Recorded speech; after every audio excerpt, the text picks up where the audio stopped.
Hello बच्चों, एक और वीडियो में आपका स्वागत है। तो आज हम पढ़ेंगे एक इम्पॉर्टेंट टाइप केमिकल रिएक्शन की जिसका नाम है डिकम्पोजिशन रिएक्शन। तो बेटा डिकम्पोजिशन रिएक्शन को जल्दी जल्दी पढ़ाता हूँ और आपको समझाता हूँ कि ये इंपॉर्टेंट क्यों है। बेटा डिकम्पोजिशन रिएक्शन के अंदर हम लोग 3 टाइप्स पढ़ेंगे, इसलिए ये थोड़ा सा ज़्यादा इंपॉर्टेंट हो जाता है हमारे लिए, क्योंकि इसके अंदर फर्दर टाइप्स हैं। ये कॉम्बिनेशन रिएक्शन की तरह बिल्कुल सिंपल नहीं है। आइए पढ़ लेते हैं। नाम से ही समझ आ रहा है आपका, डिकम्पोजिशन का नाम देख सकते हैं आप, डिकम्पोज होना। डिकम्पोज होना मतलब जैसे आपने सुना होगा डिकम्पोज टूटना, इसी से याद रखना डिकम्पोजिशन रिएक्शन। बेटा नाम में आ रहा है डिकम्पोज होना। मिसाल के तौर पे मान लीजिए आपने एक केमिकल लिया बेटा जिसका नाम है ए, जिसका नाम है बेटा ए, और वो बाद में जाके टूट गया कि 2 क्या के केमिकल में, बी और सी, यानी एक ही केमिकल 2 या 2 से ज़्यादा केमिकल में टूट जाए तो उसको हम बोलते हैं डिकम्पोजिशन रिएक्शन। डिकम्पोज हो जाना ज़्यादा मुश्किल नहीं है, डेफिनेशन आ रही है, उतार लेना। बेटा इसके 3 टाइप्स कौन सी है डिकम्पोजिशन रिएक्शन की, वो पढ़ लेते हैं। बेटा डिकम्पोजिशन में जैसे मैंने बताया कोई एक केमिकल 2 या 2 से ज़्यादा भी हो सकते हैं। बेटा ए बी सी लिख दिया, डी भी हो सकता है, और भी तरह के केमिकल्स हो सकते हैं। एक एग्जाम तो बेटा डिकम्पोजिशन रिएक्शन करने की कुछ कंडीशन है, बिल्कुल है। डिकम्पोजिशन रिएक्शन करना आसान नहीं है। डिकम्पोजिशन करना, यानी तोड़ने वाला जो रिएक्शन होता है, इसको करने के लिए आपको बाहर से एनर्जी देनी पड़ती है। बेटा एनर्जी देनी पड़ती है, बिना एनर्जी दिए आप डिकम्पोज कोई भी चीज़ को नहीं कर सकते। बेटा एनर्जी हम लोग बाहर से 3 तरह की दे सकते हैं। कई बार हम लोग क्या करते हैं, एनर्जी का सबसे आसान सोर्स क्या है, हीट। हम लोग क्या दे देते हैं, हीट दे देते हैं, टेम्परेचर बढ़ा के हीट दे दी, डिकम्पोज हो जाता है हमारा बहुत सारे केमिकल। तो इसी तरह एक तो हमारा तरीका हीट हो गया, ठीक है। बेटा अगर हम हीट दे के डिकम्पोज करेंगे तो उसको हम बोलेंगे थर्मल। मैंने कुछ दिन भी बताया था, जहाँ हीट की बात आती है साइंटिफिक टर्म में उसे हम थर्मल बोलते हैं। ऐसे डिकम्पोजिशन को बोलेंगे थर्मल डिकम्पोजिशन। तो दूसरा तरीका क्या है, इलेक्ट्रिसिटी देकर कर सकते हैं। इलेक्ट्रिसिटी क्यों देते हैं, क्या वो भी एनर्जी है? बिल्कुल भाई, इलेक्ट्रिसिटी के अंदर कौन सी एनर्जी है, उसका नाम है इलेक्ट्रिकल एनर्जी। बेटा अगर हम इलेक्ट्रिकल एनर्जी देते हैं, कौन सी, इलेक्ट्रिकल एनर्जी देते हैं, तो ऐसे डिकम्पोजिशन को बोलेंगे हम electrolytic decomposition. Electro means electricity, lytic word जहाँ भी आता है बेटा, लाइटिक या लाइसिस, इसका मतलब होता है टूटना, ठीक है। लाइसिस वगैरह जब पढ़ेंगे आगे समझ में आ जाएगा तुम्हें। इलेक्ट्रोलाइटिक डिकम्पोजिशन यानी इलेक्ट्रिसिटी देकर, लाइटिक नाम में आ गया तोड़ने वाला, इलेक्ट्रोलाइटिक डिकम्पोजिशन दूसरा तरीका हो गया। एक तरीका और है, बहुत सस्ता है, कि आप लोग क्या करें, किसी भी केमिकल को सनलाइट में रख दें, क्योंकि सनलाइट के पास कौन सी एनर्जी होती है, सोलर एनर्जी। सूरज की रोशनी के पास जो एनर्जी, धूप पे आप बैठते हैं तो आपको हीट फील होती है, वो एनर्जी होती है सूरज से आने वाली सोलर एनर्जी। बेटा अगर हम सनलाइट में रख देंगे इसे, अगर हम कहाँ रख देंगे बेटा, अगर हम सनलाइट से हम एनर्जी दे देंगे, जिसको हम बोलते हैं बेटा कौन सी, सोलर एनर्जी, सूरज की रोशनी दे देंगे, तो ऐसे वाले से डिकम्पोजिशन को हम क्या बोलेंगे, ऐसे वाले डिकम्पोजिशन को बोलेंगे हम फोटोलाइटिक डिकम्पोजिशन। बेटा साइंस में हम लोग रोशनी को फोटो अल्फाज से डिफाइन करते हैं, फोटोलाइटिक डिकम्पोजिशन, ठीक है बेटा, फोटोलाइटिक डिकम्पोजिशन। ये तीनों के तीनों हम लोग जल्दी से पढ़ लेते हैं, वीडियो फिर ख़त्म करते हैं, ठीक है बेटा। ठीक है बच्चों, हम लोग पढ़ते हैं थर्मल डिकम्पोजिशन, पहली टाइप डिकम्पोजिशन रिएक्शन की। तो यहाँ पे आप देखिए थर्मल डिकम्पोजिशन में क्या लिखा है, when decomposition is carried out by heating, यानी जब कोई भी डिकम्पोजिशन हो, कैसे हो, हीट देकर जब डिकम्पोजिशन होगा उसे हम बोलेंगे थर्मल डिकम्पोजिशन। 3 एग्जाम्पल्स मैंने आपको दे रखी हैं, ये आपके एनसीईआरटी के, मैं एनसीईआरटी के अलावा कुछ नहीं पढ़ाता। नंबर 1 आप देख सकते हैं FeSO4। बेटा Fe का मतलब होता है फेरस, और फेरस जो होता है वो साइंटिफिक नेम होता है किसका, आयरन का। इसे आप आयरन सल्फेट ना पढ़ें, फेरस सल्फेट को जो कि सॉलिड फॉर्म में होता है, इसको हीट करा, बीच में देखो एरो के ऊपर हीट बनी हुई है, समझाया था, क्या बना, फेरस ऑक्साइड, यानी ये टूटकर 3 केमिकल बन रहे हैं। यहाँ पे फेरस सल्फेट किस केमिकल बन रहे हैं देख सकते हैं आप, फेरस ऑक्साइड, FeO3 लिखा है, इसको पढ़ेंगे फेरस ऑक्साइड, और आगे बना है सल्फर डाइऑक्साइड क्योंकि 2 ऑक्सीजन है, सल्फर ट्राइऑक्साइड क्योंकि 3 ऑक्सीजन है। यहाँ पे एक केमिकल 3 में टूटा है तो डिकम्पोजिशन हो गया, साथ साथ क्या देकर बना है, टूटा है ये हीट देकर, तो नाम क्या, थर्मल लग गया, थर्मल डिकम्पोजिशन हो गया। यहाँ पे बेटा पेपर में क्या आता है, सबसे इंपॉर्टेंट ये आता है, फेरस सल्फेट का कलर कैसा है, MCQ आएगा आपके सामने, 20 MCQ आएंगे 10th में। फेरस सल्फेट जो होता है बेटा क्या होता है, कलर बताइए, फॉर्मूला बताइए, FeSO4, कलर कैसा होता है, ग्रीन कलर, याद रखना, ठीक है बेटा। इसके अंदर क्या होगा, आपका फेरिक ऑक्साइड बनेगा बेटा, सॉरी बेटा गलती हो गई, मैंने इसको फेरस ऑक्साइड पढ़ा क्योंकि यहाँ पे देखना भूल गया था मैं, Fe2O3 है, इसको बोलेंगे फेरिक ऑक्साइड, ठीक है बेटा। फेरिक ऑक्साइड बने जो यहाँ पे Fe2O3 लिखा है, इसका रंग कैसा होता है, इसका रंग होता है रेड ब्राउन कलर, ठीक है, ये सॉलिड कलर सॉलिड फॉर्म में होता है, ये आपको रेड ब्राउन कलर का दिखेगा। इनके कलर याद रखना बहुत इंपॉर्टेंट है। नीचे देखिए सबसे इंपॉर्टेंट अगेन चूना, जो पीछे भी आपने क्लास में पढ़ा होगा, ये चूना बड़ा परेशान करता है बच्चों को। मैंने पढ़ाया कैल्शियम ऑक्साइड पढ़ाया था, कैल्शियम हाइड्रोक्साइड पढ़ाया था। इसी तरह इनका तीसरा भाई आ गया है जिसका नाम है कैल्शियम कार्बोनेट। इसको बोलते हैं Ca बोले तो कैल्शियम CO3। बेटा कार्बन डाइऑक्साइड की बड़े भाई का नाम है CO3 यानी कार्बोनेट। CO2 carbon dioxide. छोटी बहन भी होती है इनकी जिसका नाम होता है CO, मोनोसी होती है, carbon monoxide. Calcium carbonate solid form में होता है बेटा, इसको हम लोग बोलते हैं लाइमस्टोन। देखिए नीचे लिखा है लाइमस्टोन, बेटा चूने का पत्थर।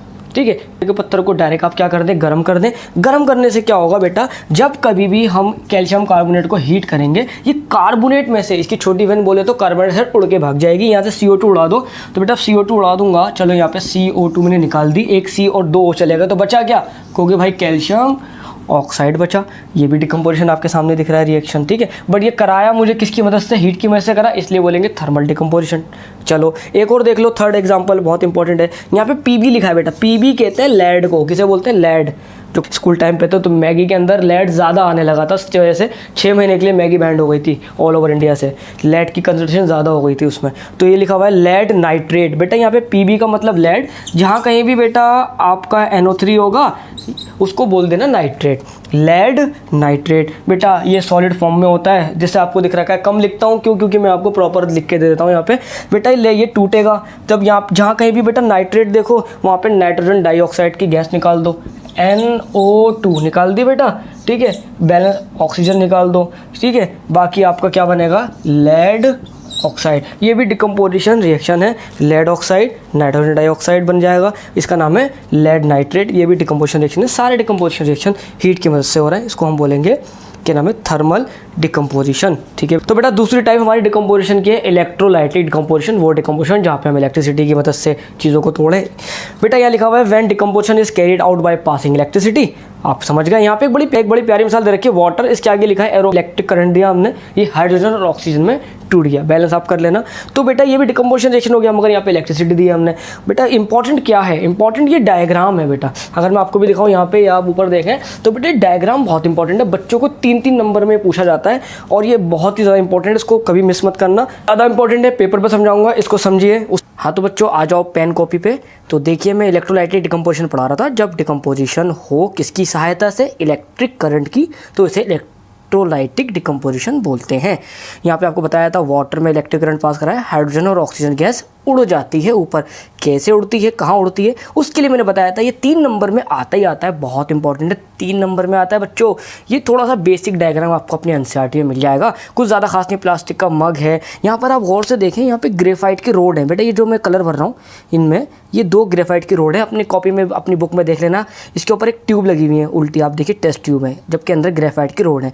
एक को एनोड से टच कर रखा है, देखिए बेटा इस वाली को एनोड से 6 वोल्ट की बैटरी है, इस वाले ग्रेफाइट की रोड को कैथोड से कर रखा है। बेटा यहाँ लिखना भूल गए, एनोड पॉजिटिव होता है, कैथोड नेगेटिव होता है। ठीक है, यहाँ पे 2 तरह की गैसें उड़ रही हैं, वो कैसे उड़ रही हैं मैं बता दूंगा। बाकी आपको पता ही है, यहाँ पे वाटर है, वाटर का रिएक्शन जाके फास्ट हो जाए इसलिए इसमें पतला यानी डाइल्यूट सल्फ्यूरिक एसिड डाल रखा है। ये डायग्राम आपको समझ आ गया होगा। तो बेटा सबसे इंपॉर्टेंट चीज़ ये है कि हाइड्रोजन और ऑक्सीजन गैस जो निकलती है यहाँ से, कहाँ से निकलती है, कैसे निकलती है, इसी को पढ़ते हैं हम पेपर के ऊपर। ठीक है बेटा, जब हाइड्रोजन टूटता है तो उसमें 2 एलिमेंट निकलते हैं, हाइड्रोजन और ऑक्सीजन। तो बेटा यहाँ पर हम एक चीज़ कवर करते हैं, सबसे इंपॉर्टेंट चीज़। बेटा हाइड्रोजन का एटॉमिक नंबर 1, ऑक्सीजन का एटॉमिक नंबर 8। अगर मैं इनका एटॉमिक स्ट्रक्चर बनाऊँ तो उसके न्यूक्लियस में कितने प्रोटॉन होंगे, एक ही प्रोटॉन होगा क्योंकि एटॉमिक नंबर 1 है।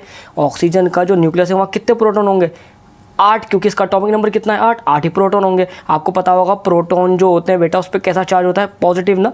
बेटा किसका न्यूक्लियस ज़्यादा स्ट्रॉन्ग है, आप कहेंगे ऑक्सीजन का, क्योंकि इसमें 8 प्रोटॉन बैठे हैं। ठीक है बेटा, और बेटा ये ज़्यादा स्ट्रॉन्ग, इसका न्यूक्लियस क्या है, कमज़ोर। सोचो एक इलेक्ट्रॉन यहाँ से घूमता फिरता जा रहा है, तो बेटा याला जो न्यूक्लियस है इसको ज़्यादा तेज़ी से फेंके खींचेगा ना अंदर, क्योंकि ज़्यादा इसके अंदर पॉजिटिव चार्ज है। जबकि एक इलेक्ट्रॉन अगर यहाँ से जा रहा है हाइड्रोजन के बाहर से, तो इसका न्यूक्लियस कमज़ोर है, क्योंकि एक ही प्रोटॉन है, वो उसको इतनी तेज़ी से नहीं खींच पाएगा। इसी तरह बेटा जब वाटर टूटता है करंट पास कराने से, तो हाइड्रोजन और ऑक्सीजन जब अलग होते हैं, तो बेटा जो ऑक्सीजन होता है, जैसे कि मैंने बताया इसका न्यूक्लियस बहुत स्ट्रॉन्ग है, ये क्या करता है, अपने इलेक्ट्रॉन के अलावा हाइड्रोजन का इलेक्ट्रॉन भी अपने अंदर ले लेता है। इससे ऑक्सीजन क्या हो जाता है बेटा, ऑक्सीजन पर नेगेटिव चार्ज हो जाता है। क्यों, क्योंकि एक एक्स्ट्रा इलेक्ट्रॉन आ गया, क्योंकि इलेक्ट्रॉन पे नेगेटिव चार्ज होता है।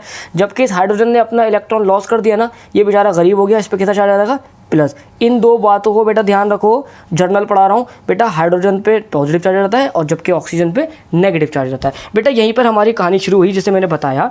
तो बेटा एनोड जो है बेटा उस पर पॉजिटिव चार्ज होता है जबकि कैथोड पे नेगेटिव। ये एनोड है, ये कैथोड है। तो बेटा ये एनोड पॉजिटिव है, इसके पास कौन आएगा? पॉजिटिव को कौन अट्रैक्ट करता है? नेगेटिव। नेगेटिव बोले तो ऑक्सीजन, तो ऑक्सीजन तुरंत कहाँ चले जाता है? इस एनोड के पास, और एनोड के पास जाके अपने नेगेटिव चार्ज को दान दे देता है, भाई मेरे पास एक्स्ट्रा नेगेटिव है ले लो, क्योंकि एनोड ऑलरेडी कैसा है? प्लस। प्लस माइनस जब आते हैं तो क्या हो जाते हैं? अट्रैक्ट तो होता है, बाकी प्लस माइनस से कट जाता है, यानी अब ऑक्सीजन के पास कोई चार्ज नहीं होता, ऑक्सीजन ऐसा हो जाता है। इसी तरह दो ऑक्सीजन एक साथ आते हैं तो क्या बन जाता है बेटा? O2 नाम की गैस। तो O2 नाम की गैस जो होती है बेटा एनोड के पास से निकल जाती है, लिखा हुआ है। ऑक्सीजन कहाँ से निकलती है बेटा? एनोड के पास से। इसी तरह बेटा कैथोड की बात करते हैं, जैसे लिखा हुआ है कैथोड पे कैसा चार्ज है बेटा? कैथोड पे होता है नेगेटिव चार्ज। इसके ऊपर कैसा चार्ज है लिख रखा है? नेगेटिव। अब बेटा नेगेटिव के पास कौन आएगा? पॉजिटिव। यहाँ पर हमारा हाइड्रोजन ही है बेचारा गरीब, इसके पास तो एक इलेक्ट्रॉन था, वो ऑक्सीजन ने ले लिया, तो ये क्या चाहेगा? अपना पॉजिटिव हटाना। कब हटेगा? जब ये एक इलेक्ट्रॉन इसके पास आए, यानी ये किसके पास अट्रैक्ट करेगा? आप कहेंगे कैथोड के पास। कैथोड के पास बहुत सारे फ्री इलेक्ट्रॉन है, ये हाइड्रोजन किसके पास जाएगा? इस कैथोड के पास, और कैथोड से एक इलेक्ट्रॉन ले लेगा और बेचारा ये भी क्या हो जाएगा? न्यूट्रल। इसी तरह दो हाइड्रोजन आएंगे, दोनों आपस में मिलकर क्या बना देंगे? H2 gas. और H2 गैस कहाँ से निकल जाएगी बेटा? कैथोड पे से। बेटा यही वाला क्वेश्चन आता है आपका, देख सकते हैं आप, ये क्या लिखा है? कैथोड। कैथोड ये वाला है, कैथोड पे से कौन सी गैस निकलती हुई दिख रही है? हाइड्रोजन नाम की गैस निकलती दिख रही है। ये क्वेश्चन आता है कौन सी गैस कहाँ से लिबरेट होती है? बेटा ये था इलेक्ट्रोलाइटिक डिकम्पोजिशन, जिसमें हमने वाटर को दो भागों में तोड़ दिया। तो बेटा इस वक्त टाइम नहीं है बोर्ड पे कराने का, तो मैं एक काम करता हूँ, हाथों हाथ आपको स्टार्ट कर देता हूँ फोटोलाइटिक डिकम्पोजिशन। बेटा हम तीसरी टाइप पढ़ेंगे डिकम्पोजिशन रिएक्शन की, जिसका नाम है बेटा फोटोलाइटिक डिकम्पोजिशन रिएक्शन। तो आइए हाथों हाथ पढ़ लेते हैं। आपके एनसीईआरटी में क्या लिखा है? Photolytic decomposition. देखिए बेटा फोटोलाइटिक डिकम्पोजिशन मतलब है जब डिकम्पोजिशन हम कराएं या ये तोड़ें, किसकी मदद से? सूरज की रोशनी की मदद से। क्योंकि सूरज की रोशनी के पास कौन सी एनर्जी होती है बेटा? Solar energy. एनर्जी तो दे रहे हैं ना। हाँ तो बच्चों फोटोलाइटिक डिकम्पोजिशन में हमारी पहली मिसाल ले लेते हैं, जिसका नाम आप देख सकते हैं, लिखा है AgCl। Ag बोले तो सिल्वर, Cl बोले तो क्लोराइड। सिल्वर क्लोराइड को हमने सनलाइट की, सनलाइट को UV भी लिख सकते हैं, UV की मौजूदगी में हमने रख दिया। कुछ देर बाद क्या होता है बेटा? AgCl टूट जाता है, किसमें? Ag बोले तो सिल्वर अलग हो जाता है और क्लोरीन गैस बनकर उड़ जाती है। बेटा इस रिएक्शन को देखिए, यहाँ पर भी डिकम्पोजिशन हुआ है, ये देखो 200 में टूटा है, और बेटा यहाँ पर क्या दी गई है? Energy, solar energy. इसीलिए इसको हम बोलते हैं फोटोलाइटिक डिकम्पोजिशन, क्योंकि फोटो वर्ड यूज होता है सनलाइट के लिए, फोटोलाइटिक डिकम्पोजिशन। एक और मिसाल ले लीजिए बेटा, यहाँ पर है हमारी, देख सकते हैं आप, यहाँ पे AgBr, यहाँ पे Cl के बदले कौन आ गया? Br। इसको बोलेंगे सिल्वर ब्रोमाइड। इसको सनलाइट में रखा यानी UV में रखा, यहाँ पर सिल्वर अलग हो गया, ब्रोमीन नाम की गैस ऊपर उड़ गई। बेटा यहाँ पर भी डिकम्पोजिशन हुआ है, यानी अगेन सूरज की रोशनी की मदद से फोटोलाइटिक डिकम्पोजिशन। बेटा ये तो आपको मैंने दो एग्जाम्पल बता दी। आपके घर में ना चांदी के जेवरात तो होंगे, अब ऐसा नहीं है वो काले हो गए आपने छत पर रख दिया, बेटा चोरी हो जाएंगे, ठीक है? तो बेटा बस ये चीज़ है ना खास तरीके से करी जाती है, UV लाइट को उस पर पास कराया जाता है, जिससे फोटोलाइटिक डिकम्पोजिशन हो जाता है और हमारी चांदी बिल्कुल दोबारा से ब्लैकिश जो होती है वो बिल्कुल नॉर्मल हो जाती है, बिल्कुल सिल्वर कलर की हो जाती है। तो बेटा ये जो सिल्वर क्लोराइड और सिल्वर ब्रोमाइड का रिएक्शन हमने कराया है सूरज की रोशनी की मदद से, बेटा इसका इस्तेमाल बहुत इंपॉर्टेंट है, आपको याद रखना है पेपर के पॉइंट ऑफ व्यू से। बेटा इसका इस्तेमाल ब्लैक एंड वाइट फोटोग्राफी या वीडियोग्राफी जो होती थी ब्लैक एंड वाइट, उसमें इसका इस्तेमाल होता है। बेटा इसका पेपर में क्वेश्चन आ सकता है MCQ में, या कुछ भी घुमा फिरा कर आ सकता है। तो एक ये ब्लैक एंड वाइट फोटोग्राफी को थोड़ा याद रखना, इस पर आपको हिंट मिल जाएगा कि किस रिएक्शन की बात हो रही है। तो बेटा बस ये आपके 3 तरह के डिकम्पोजिशन रिएक्शन हो गए हैं, उम्मीद है आपको समझ आए होंगे। तो बेटा बहुत जल्द हम लोग पर्सनल गाइडेंस के लिए बच्चों का एक ग्रुप बना रहे हैं, आप मेरे डिस्क्रिप्शन में व्हाट्सअप लिंक को ज्वाइन कर लें, जिससे हम बच्चों को पर्सनली 8-10 बच्चों को पर्सनल डाउट क्लियर करेंगे। बहुत जल्द जूम क्लास पर आ रहे हैं बेटा, आपसे फिर मिलेंगे नेक्स्ट वीडियो में, बने रहें।